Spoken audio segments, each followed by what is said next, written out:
हज़रत ईसा अलैहिस्सलाम के हवाले से कल से गुफ्तगू चल रही है और आज भी आपके जो उम्मती थे, आपके जो दोस्त थे, मानने वाले थे, उनके हवाले से गुफ्तगू होगी। हवारी जो है, ये हमारे आम उर्फ़ आम के अंदर शायद ये लफ्ज़ अच्छा इस्तेमाल ना हो रहा हो, लेकिन असल में हवारी जो थे वो हज़रत ईसा अलैहिस्सलाम के जो बहुत ज़्यादा करीबी या जैसे सहाबा इकराम हैं, तो इसी तरह जो हज़रत ईसा अलैहिस्सलाम के सहाबा समझ लें, जो सहाबा इकराम थे, तो उनको हवारी कहा जाता था। तो हवारियों ने कहा, हज़रत ईसा अलैहिस्सलाम के सहाबा ने कहा कि ए ईसा अलैहिस्सलाम आप हमें दावत देते हैं अल्लाह तबारक व तआला के वहदहू ला शरीक होने की, उसके ऊपर ईमान लाने की, तो क्या आपका रब ये ऐसा कर सकता है कि वो हमारे ऊपर आसमान से पका पकाया खाना उतारे? अब यहाँ पर हरगिज़ इसका मतलब ये नहीं है कि वो अल्लाह तबारक व तआला को या हज़रत ईसा अलैहिस्सलाम को आज़माना चाहते थे, या उनका ये यकीन था कि पता नहीं अल्लाह ताला उतार सकता है या नहीं उतार सकता।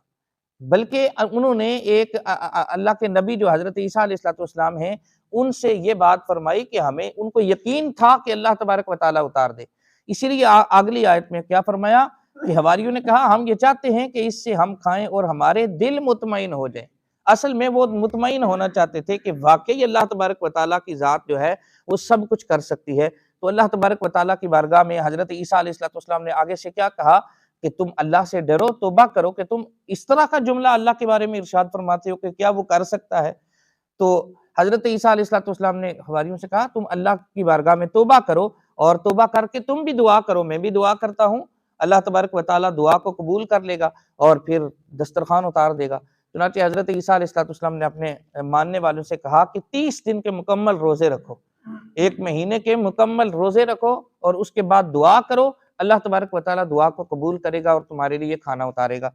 तो उन लोगों ने ऐसे ही किया, 1 महीने के मुसलसल रोज़े रखे और रोज़े रखने के बाद दुआ की, अल्लाह तबारक व तआला ने उस दुआ को कबूल फरमाया और हज़रत ईसा अलैहिस्सलाम की उम्मत के लिए आसमान से पका पकाया खाना नाज़िल हुआ, दस्तरखान नाज़िल हुआ।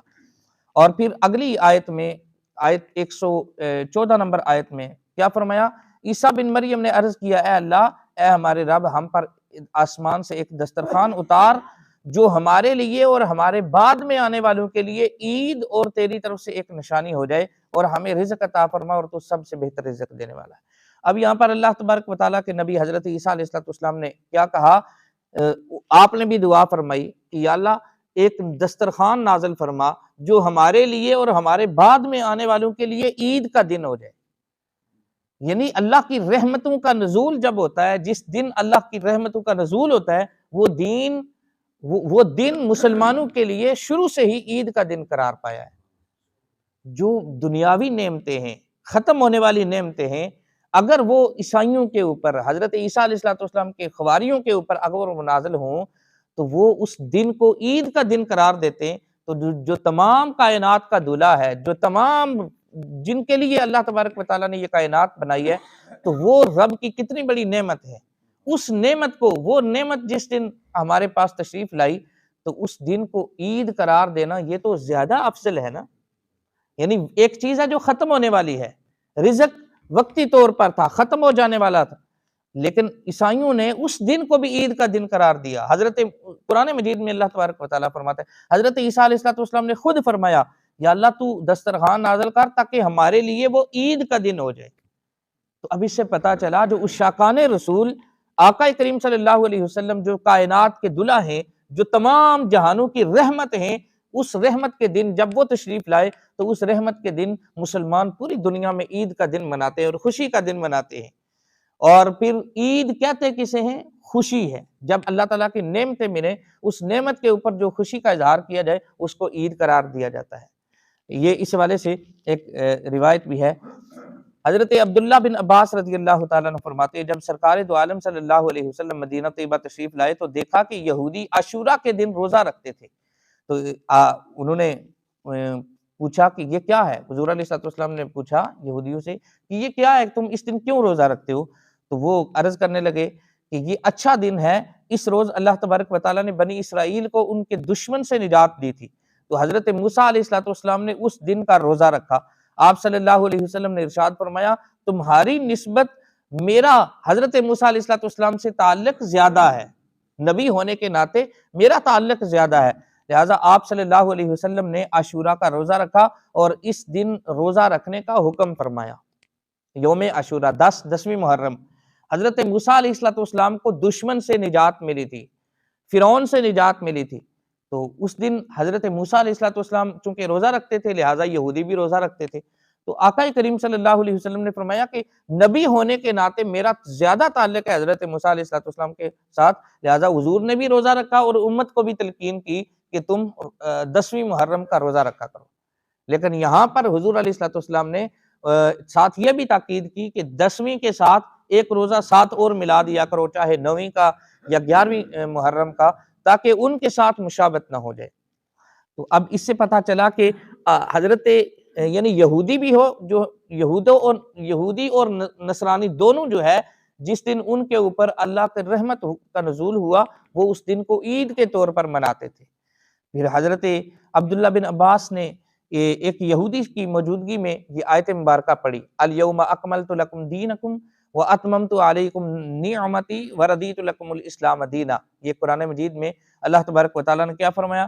फरमाया आज मैंने तुम्हारा दीन कामिल कर दिया और तुम पर अपनी नेमत पूरी कर दी और तुम्हारे लिए इस्लाम को दीन पसंद कर फरमा दिया। ये कुरान मजीद की आखिरी आयत करीमा है जो अल्लाह तबारक व तआला ने नाज़िल फरमाई। एक यहूदी के सामने हजरत अब्दुल्ला बिन अब्बास ने ये आयत पढ़ी तो उसने कहा कि अगर ये आयत हमारे ऊपर उतरती, हमारे ऊपर कि अल्लाह तबारक व तआला ने तुम्हारे लिए दीन को कामिल करार दिया, मुकम्मल हो गया तुम्हारे लिए दीन, तो कहने लगा कि अगर ये हमारे ऊपर ये आयत उतरती तो हम उस दिन को अपने लिए ईद करार देते। यानी जिस दिन तुम्हारा दीन मुकम्मल हुआ वो दिन तो तुम्हारे लिए ईद का दिन है। तो जिस दिन ये कायनात, जिसके सदके से अल्लाह तबारक व तआला ने ये कुरान हमें दिया, ये जिंदगी हमें दी, ये जिंदगी की सारी नेमतें हमें दी, ये सारी कायनात अल्लाह तबारक व तआला खुद फरमाता है मैं अपने महबूब को बनाना ना होता तो मैं अपने आप को भी जाहिर ना करता। तो उस दिन की पैदाइश, जब हुजूर की पैदाइश हुई, उस दिन को ईद हम क्यों ना मनाएं। और फिर इसी तरह मुफ्ती अहमद यार खान नईमी अलैहिर्रहमा आप फरमाते हैं कि इससे मालूम हुआ कि जिन तारीखों में अल्लाह की नेमत मिले इन्हें ईद मनाना शरन जायज़ है, अच्छा है, बेहतर है कि उस दिन कोई भी नेमत हमें मिलती है, हमारे यहाँ बच्चा पैदा होता है, साल के बाद उसी दिन हम खुशी का इजहार करते हैं। कोई भी नेमत हमें मिलती है साल के बाद, जब साल पूरा होता है तो उस दिन हम खुशी का इजहार करते हैं। और ऐसा भी देखा है कि साल हा साल 50-50 साल हो गए लोगों को सालगिरह मनाते हुए।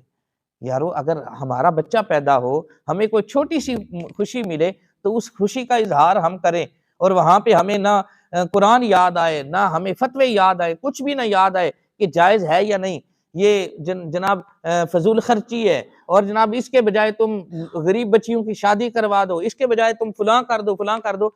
बाकी किसी दिन हमें कुछ याद नहीं आता, सिर्फ मिलाद के दिन अगर हुजूर के गुलाम अगर खुशी का इजहार करें तो हम लोग जो है वो उसके हमें फतवे भी याद आ जाते हैं, हमें गरीब बच्चियों की शादियां भी याद आ जाती है, हमें जनाब गरीब लोग भी नजर आना शुरू हो जाते हैं। तो लिहाजा जिस कायनात जो ये सारी कायनात जिसके सदके हमें मिली, तो हमें उस दिन अपने प्यारे हबीब सल्लल्लाहु अलैहि वसल्लम की विलादत का जो दिन है उस दिन हमें खुशी का इजहार करना चाहिए और ईद मनानी चाहिए, क्योंकि यहूदो नसारा से ज्यादा हम हकदार हैं कि हम अपने नबी की आमद की खुशी में, जो इतनी बड़ी रहमत है कायनात की, उस रहमत के आमद की खुशी में हम ईद मनाएं और खुशी का इजहार करें। अल्लाह तबारक व तआला हमें कुरान और हदीस को सही मानों में समझकर अमल करने की तौफीक अता फरमाए।